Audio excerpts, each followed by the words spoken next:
Bienvenidos a la sala Nilo Ríos, héroe minero que falleció víctima del terrorismo en 1988, en rumbo a Huancavelica, como parte de su trabajo como jefe de proyecto de Compañía Minera de Buenaventura.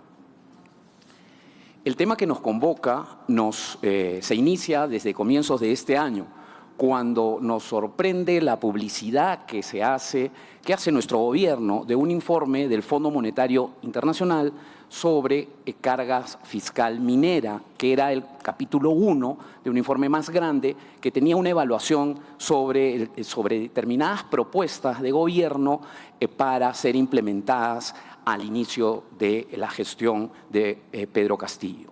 Ahora, este trabajo del Fondo Monetario Internacional no fue uno hecho a iniciativa propia del Fondo Monetario Internacional o por propia espontaneidad, sino fue producto de su misión que, como asistencia técnica de los países que conforman el Fondo Monetario Internacional, atendió un pedido del otrora ministro Franque para la evaluación de esta serie de medidas que debieran ser implementadas. De hecho, también el pedido del ministro Franque y, por tanto, del gobierno peruano para la elaboración de este informe tampoco fue mera espontaneidad, imaginamos, del ministro, sino había un clamor de los ciudadanos y en especial del sector minero para conocer y para mantener el carácter técnico de las medidas. Situación que tranquilizó, digamos, de alguna manera a un sector que no tenía claro cuál era el rumbo que iban a tomar los cambios que iban a realizar el gobierno. Y de hecho, la estrategia que utilizó el gobierno fue la de solicitar medidas, facultades delegadas al Congreso en su momento, hacia cierre del 2021, facultades delegadas que en la parte minera les fueron denegadas por lo omniabarcante del pedido del gobierno. En paralelo, había un sector minero que estaba ansioso y en ascuas de los cambios que podrían implementarse ante una imposibilidad de conversar con el sector de economía y finanzas, mientras que esas facultades delegadas no fueran dadas, situación que nunca se dio. En ese marco es que sale hacia fines del año pasado, pero haciéndose público a comienzos de este año, el trabajo del Fondo Monetario Internacional sobre carga fiscal peruana y en que en su capítulo 1 tiene el tema de la carga fiscal minera. Y este tema es el que nos convoca el día de hoy y es la razón por la cual tenemos a este panel de lujo con técnicos involucrados en la problemática tributaria y en el sector de minería. De hecho, voy a pasar a presentarlos. En primer lugar, voy a pasar a presentar al economista Eduardo Camero. Él es parte involucrada en el trabajo del Fondo Monetario Internacional, es quien conformó el equipo de trabajo y trabajó en la parte de tributación minera. Tiene más de 20 años de experiencia en el análisis y diseño de la política tributaria, particularmente en el sector petróleo y minería. Trabaja en el Fondo Monetario Internacional como experto en política tributaria de las industrias extractivas, donde ha participado en más de 20 misiones. Trabajó más de 8 años en la Secretaría de Hacienda de México, en donde diseñó el marco fiscal para los contratos petroleros en el contexto de la reforma energética, y también fue responsable del diseño del Fondo Mexicano del Petróleo. Asimismo, diseñó e implementó el régimen fiscal a la minería vigente desde el 2014. En la Secretaría de Energía codirigió con la Secretaría de Relaciones Exteriores las negociaciones del acuerdo bilateral de yacimientos transfronterizos con Estados Unidos. Anteriormente se desempeñó como economista en la OCDE y en el Banco Central de México. Estudió economía en el Instituto Tecnológico Autónomo de México y en la Universidad de Chicago, donde se especializó en finanzas públicas y macroeconomía. En segundo término, tengo al economista Luis Alberto Arias, quien es ampliamente conocido por todos nosotros porque es nuestro colega peruano. Actualmente es gerente Actualmente es gerente general de INTE Consultores, profesor universitario del curso de Economía Pública de la Facultad de Economía de la Pontificia Universidad Católica, profesor de la Maestría de Tributación y Política Fiscal en la Universidad de Lima, profesor universitario en la Maestría de Derecho Tributario de la Católica, consultor en Finanzas Públicas, Política y Administración Tributaria y Descentralización Fiscal, expresidente del Banco de la Nación y exdirector y exvicepresidente del Banco Central de Reserva, licenciado en Economía en la Pontificia Universidad Católica del Perú, Master of Science of London School of Economics. Y finalmente, también conocido por nosotros, a Diego Macera, quien es actualmente director, gerente del Instituto Peruano de Economía, director del Banco Central de Reserva, vicepresidente de la Asociación Civil Transparencia y columnista de opinión del diario El Comercio. Ha sido profesor del Departamento de Economía en la Universidad del Pacífico, miembro de la Comisión para el Desarrollo Minero Sostenible, de la Presidencia del Consejo de Ministros y miembro del directorio de diferentes ONG. El señor Macera también ha trabajado en The Economist Intelligence Unit en Chicago y se ha desempeñado como editor central de opinión para el diario El Comercio. Tiene presencia habitual en medios de comunicación nacionales e internacionales.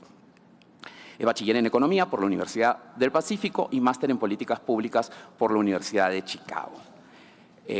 Dicho esto, bueno, este humilde servidor, Fernando Susunaga, tributarista, está a cargo de moderar la mesa y la dinámica que hemos previsto los miembros del panel es una primera exposición a cargo de Eduardo sobre el informe de carga fiscal minera y luego, por 15 minutos, luego este informe va a ser materia de una conversación que por 10 minutos comentará Luis Alberto y luego Diego, para cerrar con 5 minutos a cargo de Eduardo. Finalmente, vamos a comentar sobre otras propuestas de mejoras por 5 minutos a cargo de Luis Alberto y también de Diego, para dar un esbozo de conclusiones finales a mi cargo. Sin más, Eduardo, dejo a tu cargo la sala para tu presentación.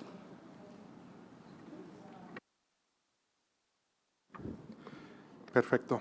Buenas tardes y gracias a Fernando y demás organizadores del evento por la invitación a exponer en este foro tan importante de la minería, no solo en Perú, sino en América Latina.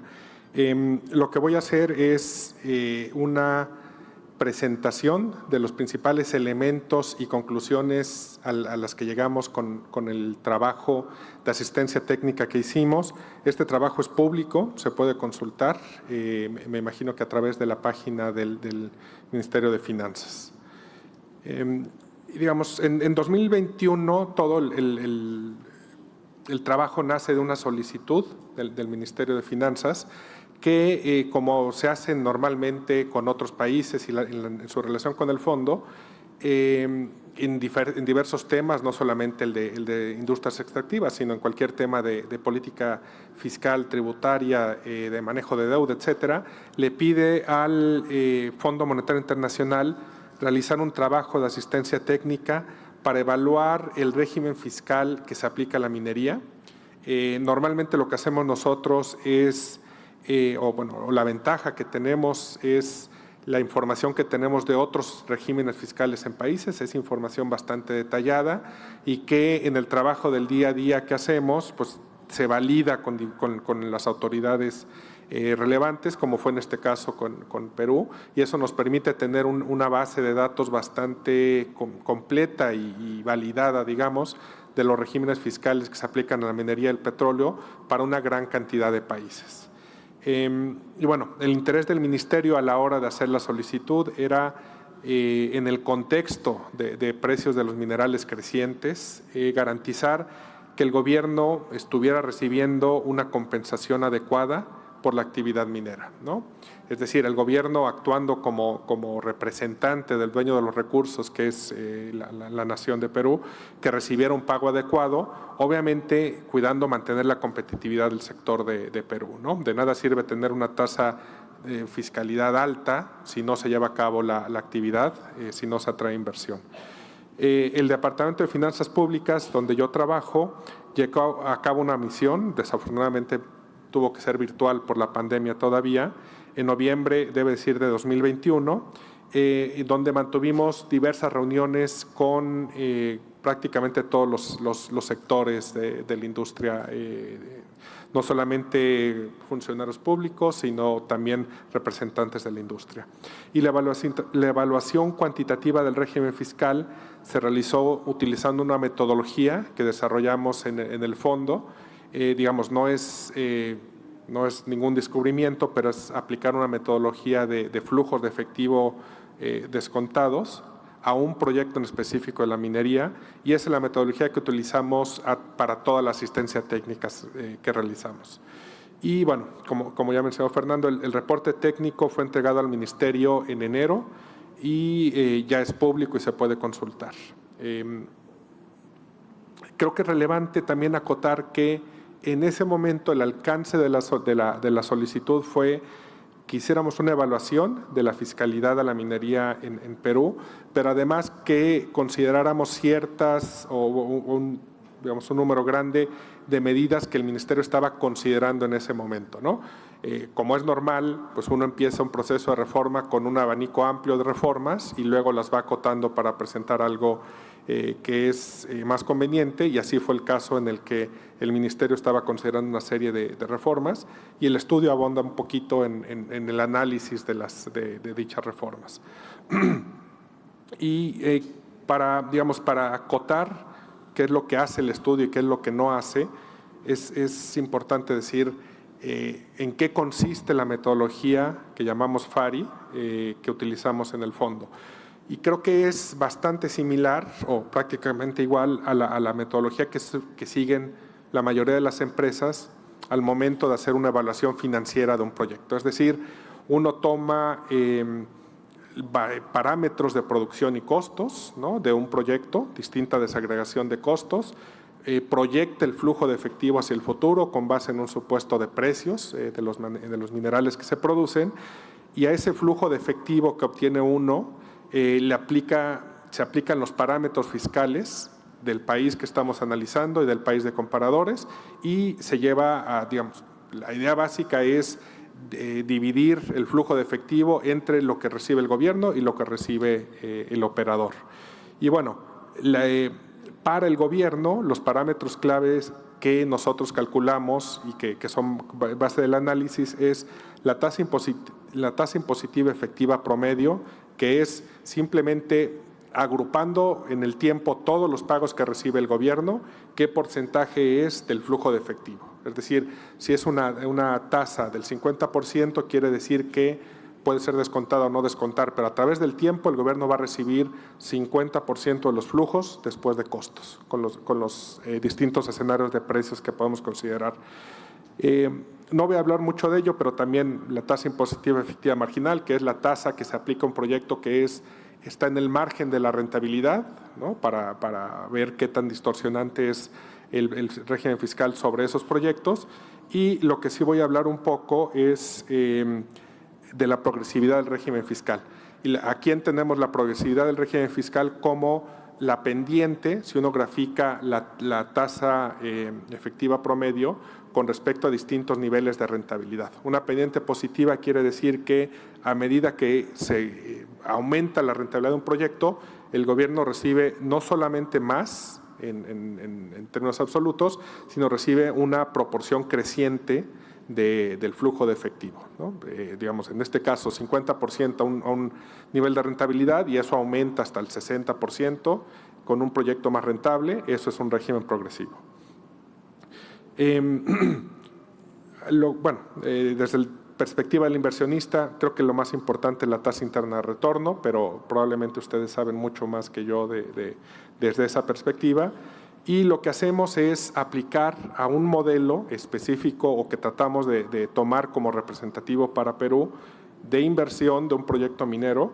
Le aplicamos un supuesto de precios y luego le aplicamos los regímenes de los parámetros del régimen fiscal de Perú, así como los parámetros para el grupo de comparadores que tenemos. Entonces, otra vez, tenemos una biblioteca bastante amplia de regímenes fiscales, aplicamos esos parámetros y lo que tenemos es un grupo de comparadores que es bastante robusto. algunas cosas que es importante resaltar. Se utiliza el mismo proyecto de inversión. Nuestro análisis asume que el mismo proyecto de inversión se lleva a cabo en todos los países que estamos analizando. Es decir, la única variación en las magnitudes que calculamos es por los parámetros del régimen, de los distintos regímenes fiscales. Obviamente, tampoco evaluamos, porque es difícil y no es fácil cuantificar, los efectos de diferencias en perfiles de riesgo político, riesgo legal que pueda existir entre países. Eso es evidentemente un determinante importante de cualquier inversión, sobre todo a largo plazo como es la minera, pero no tenemos manera nosotros de cuantificarla y de modelarla en nuestro análisis, entonces nos abstraemos de todas esas consideraciones. Y asume que no hay comportamiento estratégico en el pago de impuestos, es decir, si la tasa de interés es del 30%, nosotros asumimos que se pague el 30% sobre la utilidad fiscal, sin sin modelar ningún otro comportamiento. Entonces, los números que presentamos nosotros son teóricos, digamos, aplicando a rajatabla el régimen fiscal. Muy rápido, nosotros hicimos, en el reporte mencionamos que utilizamos 3 modelos de minería para Perú.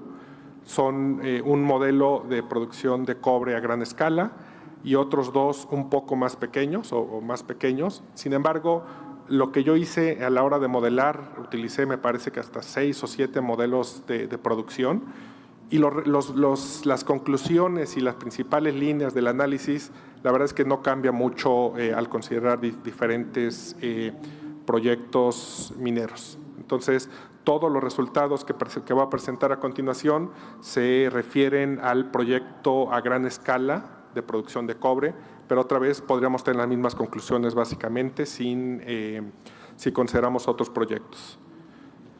Y bueno, los 3 regímenes fiscales que modelamos, que voy a hablar a continuación, es el vigente, con una tasa del impuesto a la renta empresarial del 29.5%, la participación de los trabajadores en la utilidad de 8.5%, y ahora voy a hablar un poco más. Tengo un escenario donde no se aplica la PTU y, bueno, la regalía y el impuesto específico a la minería, y también modelamos, aunque entendemos que no es que este régimen ya va de salida, el régimen con un convenio de estabilización tributaria, asumiendo que para ese proyecto en específico la tasa es del 32% para el impuesto sobre la renta, se asume el pago de participación de utilidades, y en lugar de la regalía y del IEM se tiene el gravamen específico a la minería, como está establecido en los contratos. ¿Y cuál es Eduardo, tienes sí. 5 minutos adicionales. Seguro. Muy bien. ¿Cuál es la conclusión principal del proyecto? Aquí calculamos la tasa impositiva efectiva promedio del proyecto, que nos da 41.7. También calculo en la línea de abajo punteada la rentabilidad para el inversionista, que está en niveles del 15% y se mantiene en los 3 regímenes. Se ve también que la PTU o el considerar pago de PTU tiene un impacto importante sobre la carga fiscal, y hay argumentos, digamos, yo no puedo dar una respuesta específica sobre si se debe incluir la PTU o no como una carga fiscal adicional. Hay argumentos a favor y argumentos en contra, pero por eso presentamos el escenario del régimen fiscal vigente con y sin PTU. En una comparativa internacional y aplicándolo me parece que son 12 o 13 países, ellos son los principales productores de cobre. Ese fue el criterio principal que utilizamos para determinar el grupo de comparadores, pero además que tuviéramos información nosotros en el fondo suficiente sobre el régimen fiscal para modelarlo de manera conveniente, pues se ve que el régimen fiscal de Perú está más o menos en el rango promedio para los distintos países. Y se ve en la gráfica de la derecha que es un régimen progresivo. La zona gris tiene los rangos para los distintos países y se nota una pendiente ligera pero negativa, mientras que Perú tiene una pendiente positiva, es decir, es progresivo. Y los principales comentarios que hacemos al régimen vigente y a cualquier propuesta de modificación desde el punto de vista del fondo es Es importante que los esfuerzos de reforma mantengan los elementos atractivos para conservar a Perú como un destino atractivo para la inversión minera, sobre todo para la nueva inversión minera. Si se decide aumentar la carga fiscal, que es una decisión del gobierno, se recomienda que, y el Congreso evidentemente, se recomienda que dicho aumento sea moderado, tomando como posible guía el no alterar la posición relativa de Perú. Es decir, Perú está más o menos a la mitad. Si avanza 1 o 2 lugares, ya está en el rango alto, pero bueno, no, sigue habiendo espacio. Y mantener la progresividad. Esa es otra de las recomendaciones que hicimos nosotros. Obviamente reconociendo que lo fiscal no es el único determinante de la inversión en un país minero. También debe tomarse en cuenta que, por lo menos hasta el momento, la carga fiscal en Perú es mayor actualmente a la de Chile. Tal vez, no solamente el mayor productor de cobre en el mundo, sino un referente o un competidor directo en términos de inversión. Y recomendamos que cualquier posible modificación al régimen se limite a cambios paramétricos dentro de la estructura progresiva de la regalía y del IEM vigentes, es decir, no reinventar la rueda, no ir a un régimen completamente nuevo, sino abocarse a cambiar, si acaso, ciertos parámetros para darle un poco más de progresividad o aumentar de manera muy moderada la carga fiscal. Y también pensamos que existe margen para simplificar la estructura de la regalía y el IEM, por ejemplo, disminuyendo el número de escalones para determinar las tasas. Es una estructura relativamente compleja y me voy a saltar estos comentarios que eran a la propuesta que estaba en ese momento o las medidas que estaba considerando el gobierno, porque entiendo que ya no es un tema que está a discusión como propuestas en específico. ¿Y qué hicimos como parte del estudio? Tratar de proponer, digamos, como algo de salida, una regalía, y algo también similar aplica para el IEM, simplificada, con menos tramos, pero con tasas, digamos, solamente algo que sustituyera tanto al IEM como a la regalía, con tramos, con un menor número de tramos y un nivel un poco mayor. ¿Cómo se vería eso? Lo podemos ver como la opción 6, como un aumento en la carga fiscal pero moderada, ¿no? Pasando del 41,7 sin descontar del lado izquierdo al 44,5. Eso pensamos, y manteniendo, como se ve en la lámina de la gráfica de la derecha, manteniendo la progresividad del régimen e incluso aumentándola un poco. ¿Vamos? Y bueno, hay otras recomendaciones de segundo orden que también hicimos en el estudio, que obviamente se pueden recomendar, pero nuestra recomendación básica era ir con pies de plomo, no hacer cambios, digamos, radicales al régimen fiscal y tratar de conservar la posición relativa de Perú en el comparativo y hacer cambios paramétricos junto tal vez con algunas mejoras un poco más de segundo orden. Muchas gracias, Eduardo.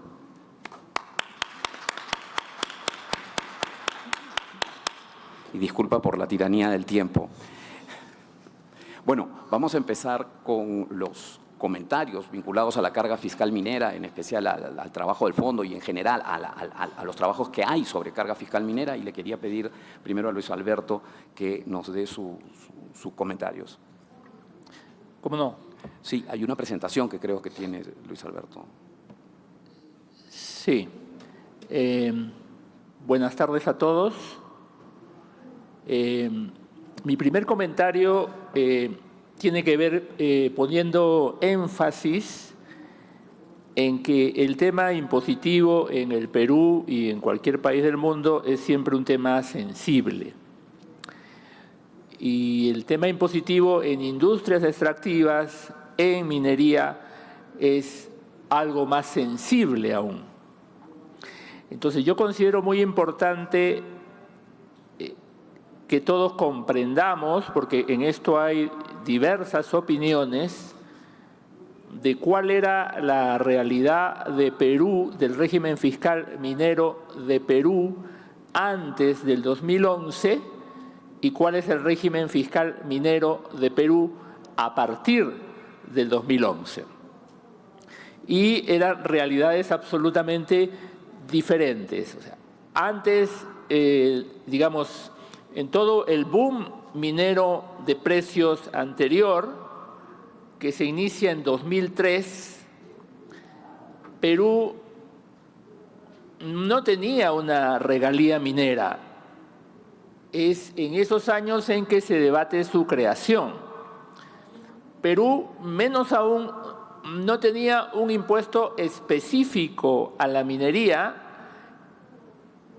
que es diferente del impuesto a la renta y que solo lo paga el sector minero.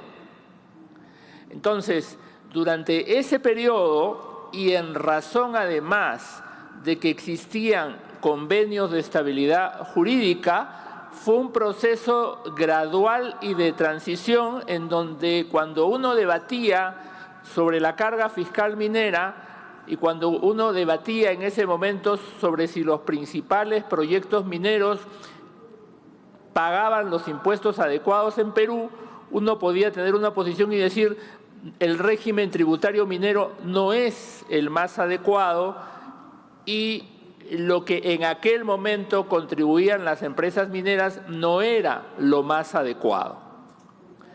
Pero a partir del 2011, en Perú, en un proceso muy largo de intercambio de opiniones y de negociación con las mismas empresas mineras, se crea un régimen que además del impuesto a la renta, que lo pagan todos los sectores económicos, se perfecciona la regalía en función de la utilidad operativa y se crea un impuesto específico a la minería en función de la utilidad operativa también. Todo esto lleva al régimen fiscal minero a ser un régimen como el informe que del fondo acaba de resaltar, que es un régimen estándar adecuado, que tiene una carga fiscal minera en el rango medio superior de la comparación con otros países, que es uno de los regímenes fiscales con mayor progresividad, es decir, que aplica el principio de cuando los precios de los minerales mejoran, la rentabilidad de las empresas mejora y en consecuencia la parte que le corresponde al Estado aumenta y mejora en su participación.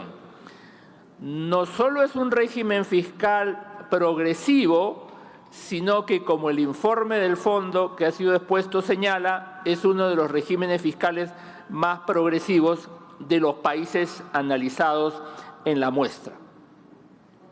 Entonces, Perú tiene un régimen que además es producto de un consenso, y esa es la parte más importante, porque es producto de una negociación entre el Estado peruano, las empresas mineras, y luego ese régimen se lleva al Congreso de la República y se debaten los proyectos de ley y se aprueban por el Congreso de la República en el año 2011, en donde ningún partido político tenía la mayoría absoluta.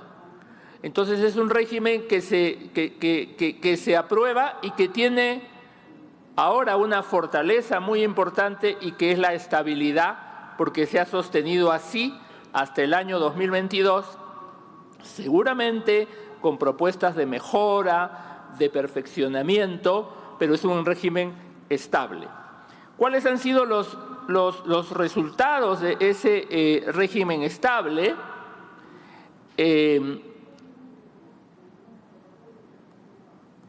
Quiero ir de frente a ese indicador.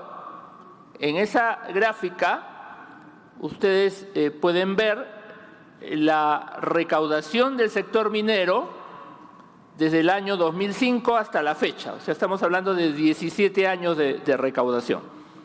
Lo primero que resalta en ese gráfico es que es cíclico, que es volátil, y eso responde a la volatilidad de los precios de los metales. Lo segundo que resalta es que el régimen que empieza a aplicarse a partir del 2011 responde de manera inmediata a la mejora de precios que hemos tenido recientemente a inicios del año 2021.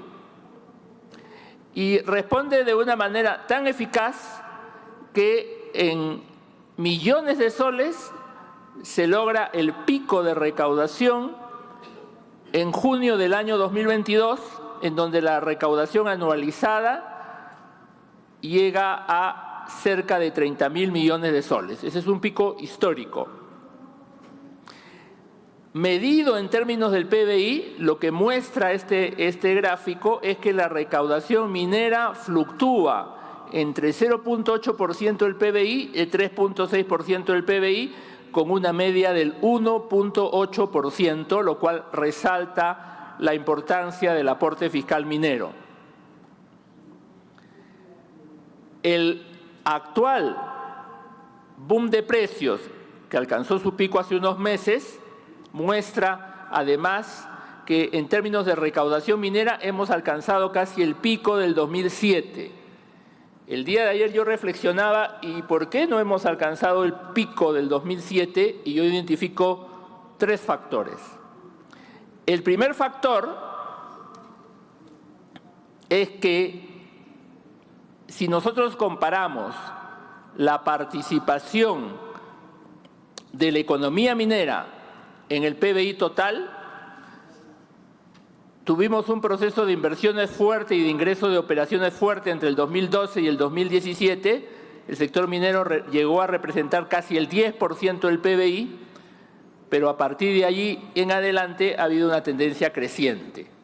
Y esto se debe a la falta de entrada en operación de proyectos de envergadura. O sea, el tamaño relativo del sector minero hoy en día es menor que el pico del 2016-2017. En segundo lugar, la duración de este ciclo es algo más breve que la duración del ciclo 2003-2014, ¿no? Y eso afecta sobre todo en temas de arrastre, de pérdidas de años anteriores. O sea, eso afecta en términos de créditos tributarios, eso afecta en términos de la potencialidad. O sea, este ciclo es más breve.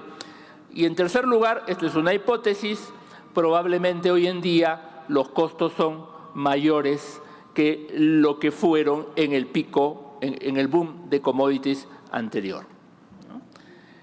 Quiero cerrar esta primera intervención señalando, por tanto, que es importante preservar un régimen que reúne los estándares internacionales de calidad y progresividad, y sobre todo señalar que es verdad que puede haber un espacio para una mejora, pero cuando uno evalúa decisiones de política tributaria minera entre lograr ese espacio versus la estabilidad y versus lo que se podría conseguir atrayendo más inversión minera, solamente yo tendría que mencionar un ejemplo, ¿no? El proyecto de Quellaveco, que entra en operación este mes, este proyecto que va a incrementar las exportaciones de cobre, estamos hablando de 200 millones de dólares al mes, 2.400 millones de dólares al año, 12.000 millones de dólares en 5 años. Eso, la contribución de impuestos a la minería de ese solo proyecto de magnitud implica alrededor de 1.400 millones de dólares en 5 años. Ese monto es superior al rendimiento de la propuesta del Ministerio de Economía de modificar la carga tributaria en el régimen minero. Entonces, un solo proyecto minero de importancia tiene un impacto mayor desde el punto de vista fiscal, o sea, en ingresos fiscales, que una reforma tributaria que por perfeccionar el régimen actual genera incertidumbre y genera falta de confianza en los inversionistas. Entonces, cuando ponemos en la balanza qué es más importante, centrar los esfuerzos en mayor atracción de la inversión o perfeccionar un régimen que ya tiene bastantes aspectos positivos, desde mi punto de vista es mucho más importante concentrar los esfuerzos en generar la confianza necesaria para atraer inversión en este sector. Muchas gracias, Luis Alberto. Diego, tus comentarios sobre la presentación. Muchas gracias, Fernando. Muchísimas gracias a los organizadores por la oportunidad de estar aquí. Muchísimas gracias al fondo, además, por el... No, tengo una diapositiva nomás, así que no. Y muchísimas gracias al fondo por el trabajo que creo que ayuda a desmitificar algunos de los temas que se han ido construyendo alrededor de la minería en los últimos años. Voy a poner acá mi cronómetro para no excederme. Acá ya sé que hay alguien que tiene mano de hierro aquí. A ver, creo que yo me quedo con alguna de las frases que dijo Eduardo al comienzo al final de su presentación, cuando hablaba de que esto hay que avanzarlo con pies de plomo y sin cambios muy radicales. Yo creo que todos estamos de acuerdo en que siempre hay espacios de mejora en cualquier régimen tributario, ¿no? Muchos de ellos los ha discutido Eduardo, y yo creo que se tienen que seguir conversando, pero estos son procesos que toman tiempo de madurar, ¿no? Estos son procesos en los que por lo que comenzaba diciendo Luis Alberto, ¿no? Que en el consenso, la construcción de un diálogo entre la ciudadanía, las autoridades, las empresas, tiene que tomar un periodo suficiente como para que sean cambios suficientemente legitimados, dado que es un tema sumamente sensible. ¿No? Que es parte de lo que se logró en la reforma de hace ya 10 años, de la cual además Luis Alberto fue parte, ha sido muy modesto acá, fue parte importante, ¿no? Y que creo que ha ayudado, y es una de las contribuciones que da el análisis del fondo, a explicitar que el régimen tributario peruano es un régimen en general razonable, moderno, progresivo, ciertamente, como decía, con espacios de mejora, pero que ha estado en los últimos 10 años cumpliendo la labor encomendada, ¿no? Que es retribuir al fisco la parte que le corresponde sin dañar la competitividad de la industria. De hecho, ya no se escucha mucho durante el último año decir, oye, que la minería no paga impuestos, ¿no? Esa ha sido una historia que de repente escuchábamos mucho el año pasado, los años anteriores. Este año creo que ha quedado bien demostrado, ¿no? Cuál es este potencial que tiene un régimen progresivo como el que tiene el Perú. No solamente para agregar una cifra rápida al comentario, a los que había brindado Luis Alberto, a agosto de este año, no, si uno mira el anualizado de los últimos 12 meses, la recaudación minera había sido más cerca del 13% de la recaudación total. Nunca habíamos tenido un momento tan fuerte de ingresos, no, a excepción desde el 2007, como mencionaba Luis Alberto en la anterior.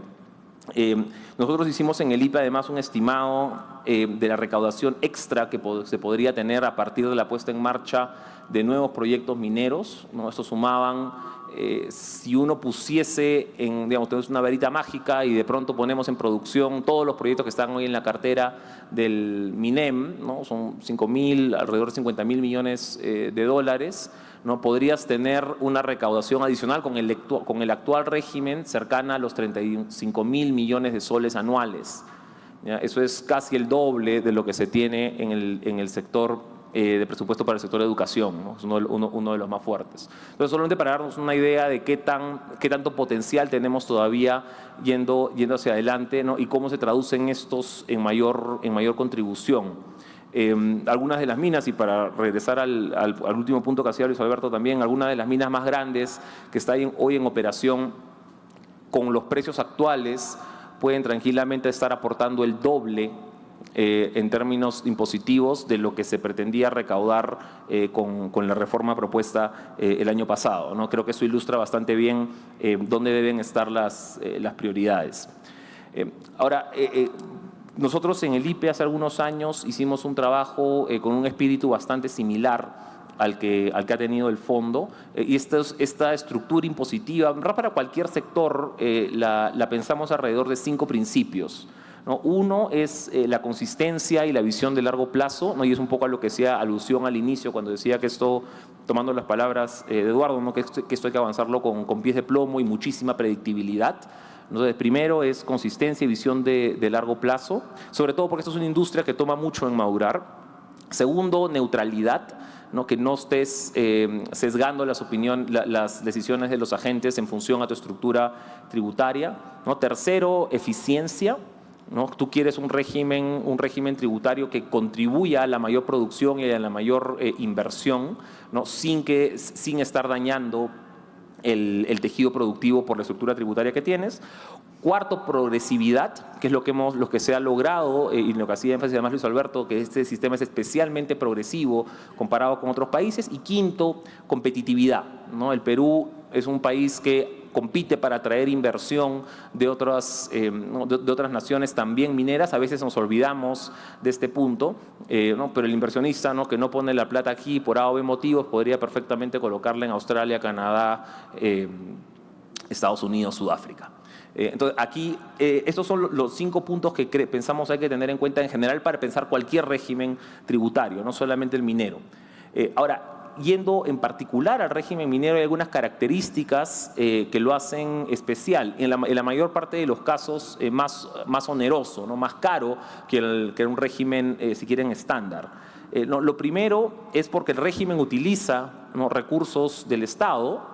Se paga, como en cualquier otro sector, se pagan regalías, ¿no? Esta es una consideración especial que tiene el régimen minero y que lo hace lógicamente más caro. A partir de encima, si quieren, podemos sumar el impuesto especial. Entonces, uno es esta explotación de recursos naturales, ¿no? Dos es la volatilidad, ¿no? Esa es la consideración porque es especial el régimen minero. Dos es porque es un sector con precios especialmente volátiles, ¿no? Como un sector relacionado a los commodities, ¿no? Este es un sector en donde los cambios de los precios te puede marcar más o menos 50% en un periodo relativamente corto de tiempo, ¿no? Lo cual explica que puedas tener algunas consideraciones adicionales dentro de tu régimen tributario.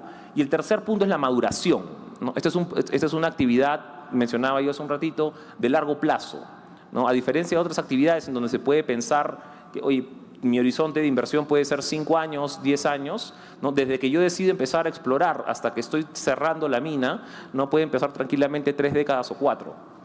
Entonces, aquí la predictibilidad que yo necesito es importante y también algunos tratamientos sobre algunos impuestos de los cuales vamos a conversar en la siguiente hora. A ver, uno de los puntos más delicados y sobre lo que se ha construido más mitos alrededor de la industria minera es esto de la devolución del IGB, ¿no? Que creo que el trabajo contribuye mucho también a explicar ¿no? por qué esto en realidad no es una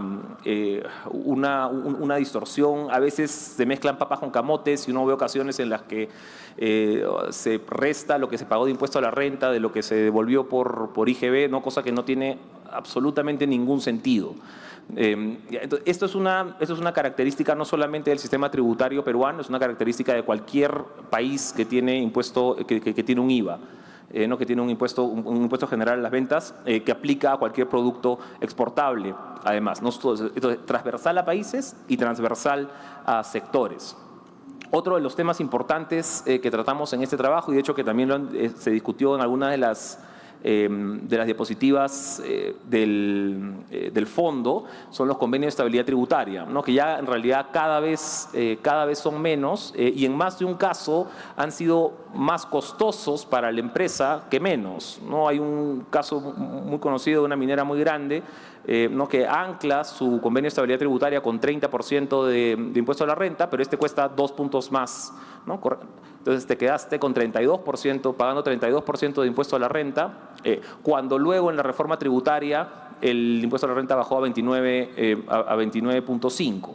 ¿no? Te quedaste pagando 2,5 puntos extra de impuesto a la renta de lo que hubieses tenido si no hubieras firmado el convenio de estabilidad tributaria.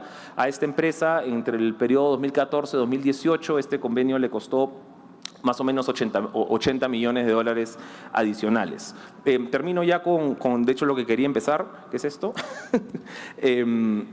En el IPE encontramos una figura bastante similar a la que tiene el fondo, con el Perú, con una carga tributaria peruana ¿no? un poquito, si quieren, de la mitad para arriba en términos de costo, lo cual te da una idea de cuánto margen realmente tienes para subirla si quieres seguir siendo competitivo. Nosotros usamos esta muestra: Perú, Australia, México, Chile, Canadá.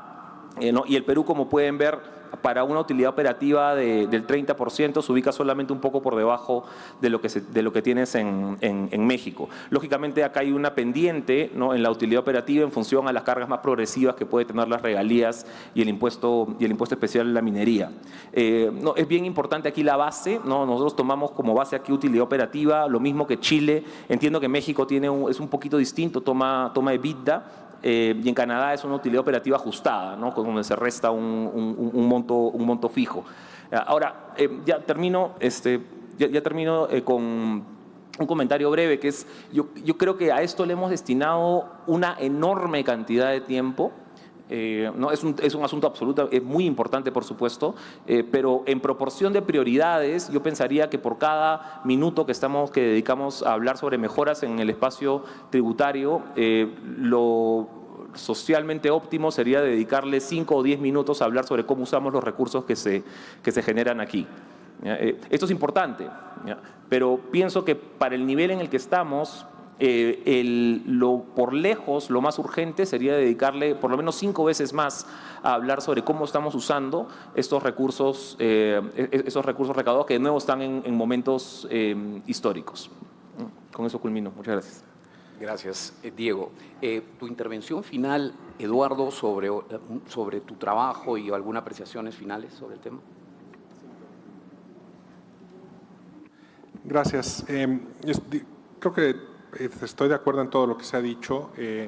Digamos, afortunadamente a mí no me toca hablar del proceso, ¿no? ni de cómo hacer consensos. A mí me toca hablar de lo técnico nada más y qué es lo que encontramos, ¿no? Que obviamente es mucho más sencillo que todas las otras consideraciones políticas, que pueden ser incluso más importantes, ¿no? Pero a mí me toca la parte fácil y creo que, digamos, cuando uno habla o piensa en por qué se trata a las industrias extractivas de manera distinta a cualquier otra industria, ¿no? O sea, no hay impuestos específicos a la producción de limón o ¿no? a la cría de caballos, no hay nada de eso.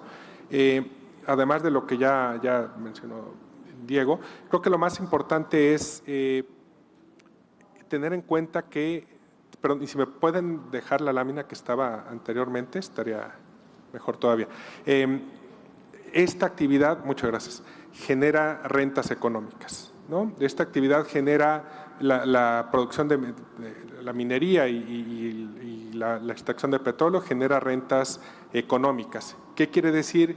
Que si uno diseña un régimen fiscal que solamente grava esas rentas económicas, pues se va a cumplir tal vez la dicotomía más difícil, que es generar recursos sin distorsionar las decisiones de inversión, ¿no?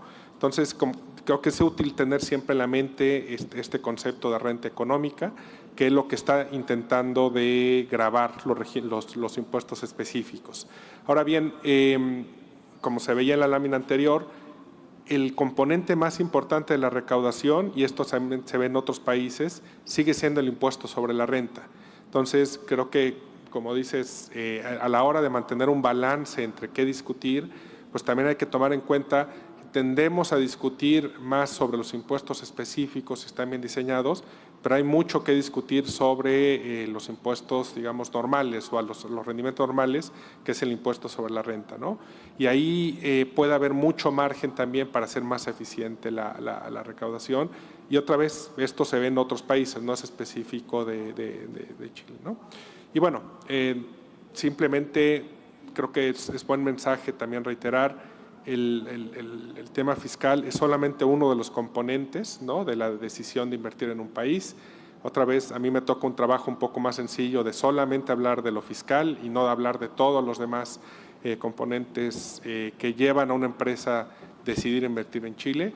Pero bueno, creo que aportar a la discusión también es relevante en ese sentido, ¿no? Muchas gracias. Gracias Eduardo. Y ahora vamos con Luis Alberto un poco sobre qué otros temas de mejoras, ya distinto al tema de la política fiscal, que vemos que por ahí no va la cosa, debiéramos pensar y debiéramos trabajar para mejorar nuestro sistema fiscal. Sí, yo creo que la idea central es que hay que corregir a través de una mayor transparencia diversos ruidos que se generan, ¿no? Hay un tema vinculado mucho con la evasión de impuestos, con la elusión de impuestos. En el primer caso, más asociadas, la evasión más asociada al tema de la minería ilegal, de la minería informal. En el caso concreto de Perú, todo el tema de la comercialización de oro, que no está pagando impuestos en el Perú, el tema de la comercialización informal de oro, que es un rubro importante, un monto importante de la producción. En el tema de la elusión, si queremos plantear mejoras a la recaudación, tenemos que fortalecer toda la administración tributaria en términos de control de precios de transferencia, ¿no? La industria minera es una industria compleja, es una industria en donde hay grandes multinacionales que están en diversos países y pueden utilizar con facilidad estos mecanismos de precios de transferencia. Entonces la SUNAT tiene que ser fortalecida para poder enfrentar con éxito este tipo de mecanismos. Y finalmente también está el tema efectivamente de que hay mucho ruido en el tema de si las empresas verdaderamente pagan o no pagan, si el gobierno transfiere efectivamente el dinero a las regiones y a los gobiernos locales, si los gobiernos locales invierten en obras o este dinero está ahorrado. O sea, es verdad que hay muchas iniciativas de transparencia, pero yo creo que todas estas iniciativas deben ser fortalecidas.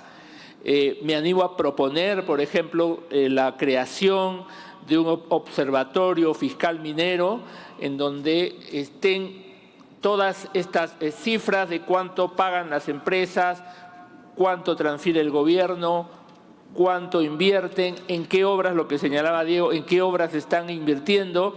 Todo esto ayudaría muchísimo para que la industria pueda tener una mayor confianza frente a la ciudadanía y esto evidentemente redundaría en mejores proyectos de inversión y esto redundaría en un bienestar para todos los peruanos. Muchas gracias, Alberto. Adelante, Diego, con la misma pregunta. Gracias. Hace un par de años tuve la ocasión de participar en una comisión creada por la Presidencia del Consejo de Ministros, ¿no?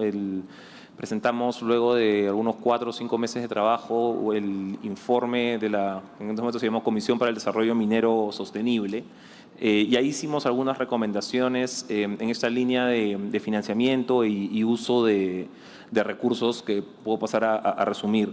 Primero, perdón, hay un comentario antes que hicimos sobre eso. Una revisión de trabajos anteriores, más allá del IPE, de EY y de Macroconsult, más o menos llegaban a exactamente la misma conclusión que ha llegado también el fondo respecto de los espacios y de la carga, ¿no? Alrededor de 45% de carga minera total. Ahora, cuando se habla de ¿qué otros espacios de mejora hay? Porque hemos dicho que hay espacios de mejora. Uno de los puntos que identificamos dentro de la comisión era uno que trató ahorita Luis Alberto, que era el relacionado a minería artesanal o pequeña minería, ¿no? Donde todavía el espacio no ha habido ni de cerca tantos esfuerzos de fiscalización y de mejora como ha habido en el caso sí de la gran minería. Ahí de repente algunos de los espacios de mejora pasan por esta correcta identificación de cuáles deben ser el hectareaje máximo y la producción máxima para ser calificado dentro de este rubro, ¿no? Y cuáles son las iniciativas de fiscalización que van a tener, ¿no? En esto todavía hemos estado bastante atrasados.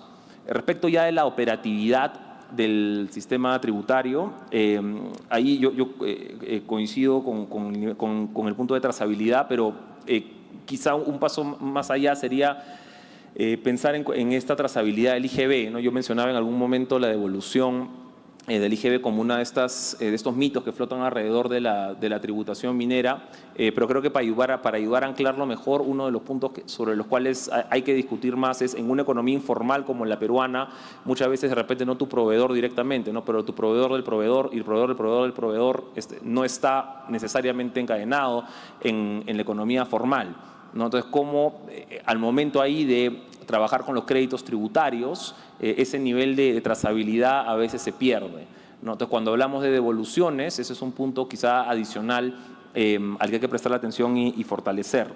En general, cuando uno habla con diferentes actores de la industria, hay un trabajo que hacer con la predictibilidad de la SUNAT. ¿No? La SUNAT a veces, por más que sean ocasiones similares, a veces puede tener criterios distintos, y eso en el sector minero pueden ser algunos criterios que cuestan bastante caro y que de nuevo desalientan expansiones o nuevas inversiones. Tratamos también en este informe la necesidad de tener un mejor entendimiento de las dinámicas en precios de transferencia, que pasa también por un fortalecimiento de la SUNAT en términos de operaciones vinculadas, no siendo la minería una industria tan global, es un punto indispensable a seguir fortaleciendo, ¿no? Además, hemos tenido este problema de transparencia con la suspensión del Perú con las normas de Leiti, que no llegamos a mandar el informe. Entiendo que tenemos plazos, si no me equivoco, hasta fin de año, ¿no? para volver a ser admitidos. Pero ahí yo termino con una reflexión de lo último que dije en la intervención anterior, que es, el enfoque tiene que estar en cómo usamos estos recursos. En el informe para la PCM hicimos varias recomendaciones. Me quedo quizá con dos rápidas para tratar de seguir promoviendo inversión. Una es pensar en adelanto de transferencias. Pueden pensar en canos o regalías a cargo de Tesoro Público y en función del cumplimiento de ciertos hitos para poder ir cerrando brechas de repente ex ante y dar una mayor legitimidad de entrada a un proyecto que se va a ir desarrollando. Muchos de los proyectos que están hoy en marcha han tenido problemas la regalía se reparte casi inmediatamente, ¿no? Pero el canon puede tomar un tiempo en llegar. Entonces, quizá ahí pensar en mecanismos parciales de adelanto es una salida interesante. Y por último, termino con un tema que puede ser, es controversial, y ya ahí lo cierro y cito literalmente una oración que no se ha leído mucho de ese informe, pero que creo que es bien importante. Dice: respecto del canon, se halla poca justificación para que éste deba ser utilizado exclusivamente en la región de donde se extrajo el mineral. Sorprendentemente, en esta frase, que políticamente se ve muy inviable, pero estuvimos de acuerdo todos los comisionados y que teníamos diferentes visiones de cómo funciona la economía, de cómo funciona la industria, pero todos estuvimos de acuerdo en que esta distribución de canon y por extensión por regalías actuales es causa de desigualdades profundas interregionales e intrarregionales que no necesariamente están puestas en el objetivo que debe ser el cierre de brechas y la mejora de la calidad de vida para todos los peruanos. Con eso culmina. Muchas gracias. Muchas gracias, Diego. Oye, bueno, dado que ya me han puesto la luz roja 500 veces, solamente 3 ideas a manera de conclusión de cargo de la mesa. Una es resaltar la recomendación del Fondo Monetario Internacional en la recomendación en cuanto a que nuestro sistema debe mantener ese nivel de progresividad. Reconocer que estamos entre el rango medio a nivel de competitividad y cualquier cambio significativo puede ser sensible y atentar contra esa competitividad. Y de cargo de los panelistas rescato que el enfoque en donde debemos estar, eso es en un enfoque apuntando contra la evasión, contra la elusión, contra destrabar el sistema de prevención y solución de conflictos, que las controversias tributarias sabemos que en promedio duran 10 años. Y por último, en cuanto a transparencia, ¿no? Mirar el uso de los recursos y pensar en un observatorio tributario. Muchísimas gracias a nuestro expositor, a nuestros panelistas y a todos ustedes por haber estado aquí esta mañana. Hasta luego.